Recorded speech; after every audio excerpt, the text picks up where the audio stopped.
안녕하세요. 불만찬 기자들입니다.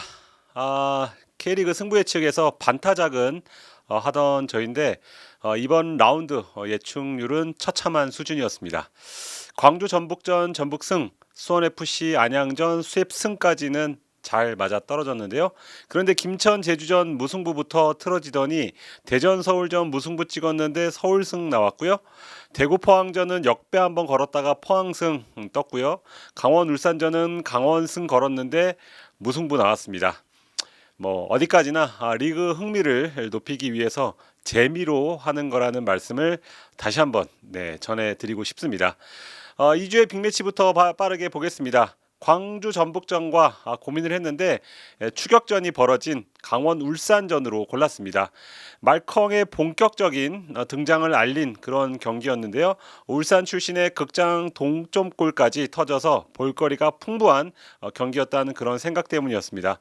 경기를 간단하게 돌아보면 전반 29분 말컹의 선제골이자 7년 만에 K리그 복귀골이 터집니다. 그 과정은 대단히 좋았고요. 대단히 울산다웠습니다. 울산이 좋은 모습 보일 때 득점 장면을 보면 상당히 스피디하고 시원시원한 감이 있거든요. 이번에도 후방에서 전방으로 찔러준 패스가 정확하게 왼쪽에 있는 보야니치에게 연결이 됐고, 보야니치가 강하게 문전으로 크로스를 보냈고 말컹이 깔끔한 슬라이딩 슛으로 득점을 했습니다. 전 이 골을 보면서 어디선가 많이 봤는데 이런 생각이 들었거든요. 근데 시즌 초 제주전 다시 보니까 허율이 넣은 두 번째 골이 떠올랐습니다. 당시 엄원상이 측면에서 문전으로 빠르게 보낸 공을 허율이 밀어 넣었거든요. 사실 에릭이 투리만은 그런 좋은 공격수지만 전방에서 버텨주고 이렇게 순간적인 침투로 골을 밀어넣는 이런 유형은 아니라는 점에서 왜 울산이 말컹 영입에 힘을 쏟았는지를 말컹이 직접 보여줬다고 생각을 합니다. 전반을 1대0으로 마쳤으니까 이보다 좋을 수 없는 흐름이죠. 찾아보니까 울산이 마지막으로 전반전에 앞서간 게 5월 11일, 그러니까 클럽 월드컵 한참 전이죠. 15라운드 제주 원정 2대1로 승리한 바로 그 경기였습니다. 제가 그날 현장에 있어서 정확하게 기억을 또 하고 있었습니다. 그날 이후 처음으로 전반에 리드를 했습니다. 말컨까지 터졌습니다. 드디어 무슨 끝나? 이런 분위기였는데 후반 5분 만에 김대원에게 동점골을 내주죠. 예비군 듀오 모재현이 하프스페이스 공간을 이용한 침투 패스를 찔렀고 이것을 김대원이 침착하게 마무리를 했는데요. 강원이 계속 비슷한 루트를 공략하는 모습이 나오는데 이걸 보면서 울산을 상대하는 팀들이 3백의 파해법 레시피를 어느 정도 공유하는 게 아닌가 싶을 정도로 약점을 잘 공략하고 있습니다.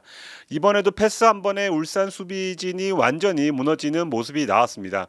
클럽 월드컵부터 코리아컵 리그를 치르면서 지금까지 3백 쓰고 나선 한 번도 승리하지 못했거든요. 김판공 감독은 3백과 4백 컨셉에는 큰 차이가 없다고 말했고요. 특유의 상대를 위에서 압박하는 스타일도 그대로 유지하고 있다고 했지만 실제로 이 집중력 같은 문제 때문에 결과를 따내지 못하는, 그리고 센터백으로 3백을 쓰고 나서 센터백 숫자를 늘렸지만 도리어 실점률이 높아지는 그런 아이러니한 문제에 직면을 했습니다. 이쯤 되면 3백이 4백에 익숙한 선수단에게 맞지 않는 옷이 아닌가, 이런 고민을 하게 아마 될 것 같고요.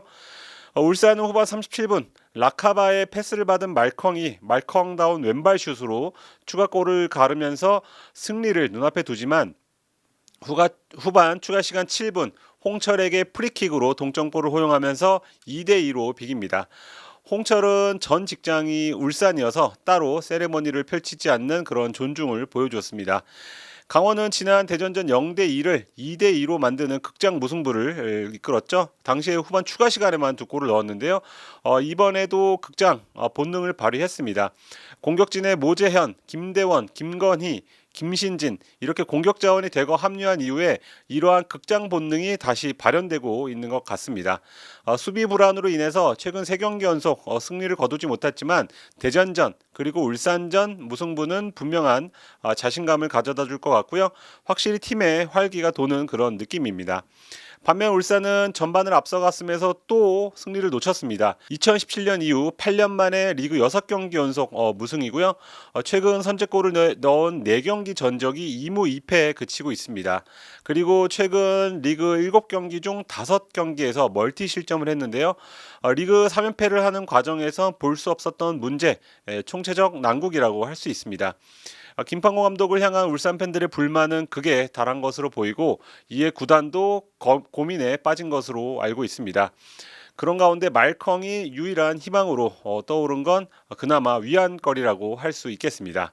이주혜 선수는 프로축구연맹과 뜻을 같이 하겠습니다. 수원FC의 싸박입니다. 안양을 2대1로 꺾고 3연승을 달린 수원FC, 최근 놀라운 반등의 중심으론 윌리안, 안현범, 이시영, 한찬희 이렇게 이적생에 어느 정도 포커싱이 맞춰져 있는데요. 이들의 가세와 함께 기존 공격수인 싸박이 다시 살아난 것도 주목해야 합니다. 지난 포항전에 이어서 이번 안양전에서도 그런 모습이 잘 나타나 있습니다. 수원FC는 전반 7분 만에 징계를 끊고 돌아온 마테우스에게 이른 선제 실점을 내줍니다. 그야말로 일격을 맞은 셈인데 자칫 흔들릴 수 있었지만 9분 만인 전반 16분 동점골을 넣으면서 빠르게 경기를 원점으로 되돌리죠. 바로 싸박이 그 동점골을 넣었습니다. 코너킥 상황에서 최규백이 경합 상황에서 헤딩을 따냈죠. 그리고 골문 앞으로 떠오른 공을 김다솔과 싸박이 경합을 하는 상황에 놓였습니다. 김다솔이 아마 건드린 것으로 보이는데 공이 떨어지자 이것을 왼발로 툭 건드리면서 골을 성공을 시켰습니다. 반칙 여부를 살피는 VAR이 가동됐지만 그대로 득점이 인정되었는데요. 싸박은 득점 이후에도 계속해서 상대 박스 안에서 위협적인 움직임으로 윌리안에게 프리킥으로 실점해 가뜩이나 갈 길 바쁜 안양 수비진을 괴롭혔습니다. 양팀을 통틀어서 상대 박스 안 터치가 7개로 가장 많았고요. 팀 내에서 가장 많은 2개의 유슛으로 골문을 위협했고요. 피파울도 팀 내 최다인 3개, 그 정도로 안양 수비진을 까다롭게 했고요. 상대팀에도 못다라는 뚝배기가 있는데요. 못다는 로테이션 차원에서 교체로 투입한 것도 있지만 이날 한정 싸박이 훨씬 더 위협적인 그런 공격수의 모습을 보였습니다. K리그에서 통하는 원톱은 바로 이런 거다. 최근 2경기에서 그런 걸 보여주는데요. 지난 포항전에서도 2번째 골을 넣으면서 5대1 대승을 이끌었죠. 3경기 연속골을 넣은 지난 4월 폼에 준하는 최근 폼을 다시 되찾은 것으로 보이고, 그리고 아무리 측면 자원을 보강을 하더라도 최전방에서 마무리를 해주고 수비수와 싸워주는 어떤 스트라이커가 K리그는 반드시 필요하다는 걸 수원FC가 보여주고 있습니다. 멀티골 넣은 말컹, 환상적인 플레이메이킹을 선보인 이동경, 대전전 결승골을 넣은 링가드, 대구전 선방쇼를 보인 황인재도 이주의 선수로 뽑힐만 했지만 경기 영향력 측면에선 말컹이 싸박보다 다소 떨어진다고 저는 판단을 했습니다. 이주의 골도 고민이 많았습니다. 최근 몇 라운드 동안 유독 직접 프리킥이 많이 나오는 것 같아요. 제가 과거에 기사도 한번 썼었는데 K리그의 다이렉트 프리킥이 사라졌다, 이런 내용이었습니다. 프리킥이 축구의 꽃이라고 하는데 최근에는 뭐 홍철을 비롯해서 윌리안도 그렇고 직접 프리킥 득점률이 상당히 높아진 게 눈에 띕니다. 이번 라운드에도 홍철이 그런 골을 넣었죠. 이뿐만 아니고 전북전 하승훈의 그림 같은 가마차기 중거리, 이것도 멋졌고요. 뭐 이동경의 힐패스 이한 김희석의 골, 이것도 상당히 완성도가 높았습니다. 셋 중에서 고민에 고민을 거듭했는데요. 임팩트는 확실히 홍철의 골 그리고 하승훈의 골이 높았지만 저는 완성도를 조금 더 주목을 했습니다. 그래서 김희석의 골을 볼만치 않은 피셜 2주의 골로 선정을 했습니다. 뭐 의견이 다르신 분들도 있겠지만 어디까지나 제 주관적인 기준의 2주의 골이라고 말씀을 드리겠고, 김천은 제주전에서 후반 9초 만에 박상혁의 골로 리드를 합니다. 1대0 상황이던 후반 16분 골이 터지는데요. 과정은 이랬습니다. 김승섭이 왼쪽에서 가운데 있는 박철욱에게 내주고 박철욱가 우측 오인표에게 패스를 건넵니다. 오인표가 공을 잡았을 때 이미 제주 선수 대다수가 박스 근처에 모여 있어서 빈틈이 거의 없었거든요. 근데 오인표가 살짝 치고 가다가 순간적으로 빠져들어가는 이동경에게 침투 패스를 타이밍 좋게 찌릅니다. 여기서 이동경의 플레이가 예술에 가깝습니다. 일단 왼발로 한번 잡아놓은 다음에 뒤따라 뛰던 김희석에게 힐 패스를 내주고요. 김희성이 공을 잡아 침착한 왼발 슛으로 득점을 합니다. 제주 수비진은 아마 이렇게 생각했을 것 같아요. 이동경이 아무리 테크니션이어도 일단 공을 잡아두고 오른발 크로스나 아니면 공을 잡아두고 옆에 아니면 뒤에 있는 선수에게 좀 시간을 걸려서 내주지 않을까 이렇게 생각을 했을 텐데 힐 패스를 시도하자마자 김희석에게 상당한 공간이 열리는 그런 효과를 보게 됐습니다. 그런 만큼 이동경의 골 지분이 한 90%가 되는 골이지만 일단은 김희석 선수가 득점자이기 때문에 김희석의 골을 이주의 골로 선정을 하는데 부족함이 없을 것 같습니다. 이주의 기록은 이번 라운드에선 2개로 잡았습니다. 첫 번째 기록은 1입니다. 포항의 대팍 개장 이후에 처음으로 원정에서 승리를 했습니다. 이호재의 페널티킥 선제골이 그대로 결승골이 되었는데요. 대팍 징크스를 처음으로 끊어냈다는 것도 중요한데 무엇보다 리그 3연패 흐름을 끊어냈다는 것, 그리고 기성용에게 데뷔승, 그리고 이태석에겐 고별전 승리를 안겨줬다는 점에서 여러모로 의미가 있는 그런 경기였습니다.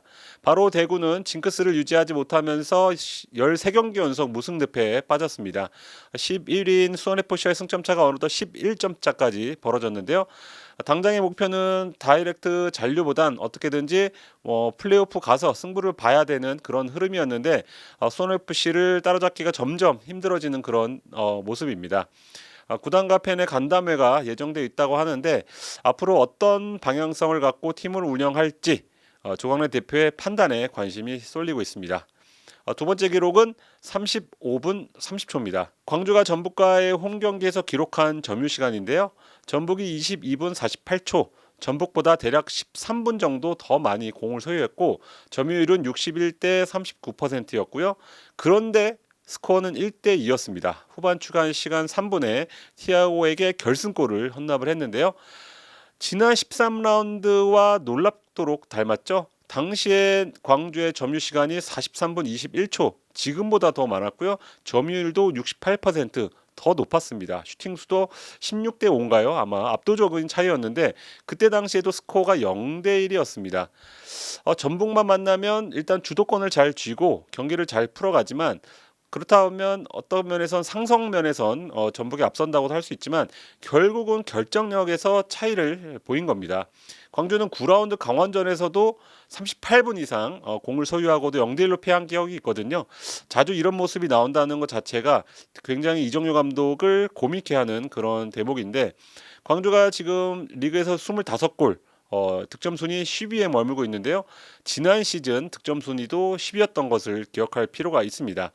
새롭게 가세할 아이슬란드 장신 공격수 역할이 남은 시즌에 굉장히 중요할 것 같고요. 전북 포획 감독은 경기 후에 이종효 감독과 포옹을 하면서 칭찬을 했다고 하죠. 근데 그것과는 별개로 광주전 2연승을 따내면서 20경기 연속 무패를 달성을 했습니다. 전북의 20경기 이상 무패는 9년 만이고요. 전북은 우승에 한 걸음 더 다가섰습니다. 이번 주말은 쿠팡 플레이 시리즈 등 친선전 일정으로 한 템포 쉬어갑니다. 다음 라운드 프리뷰 때는 승부 예측 감을 잡아서 다시 찾아뵙겠습니다. 감사합니다.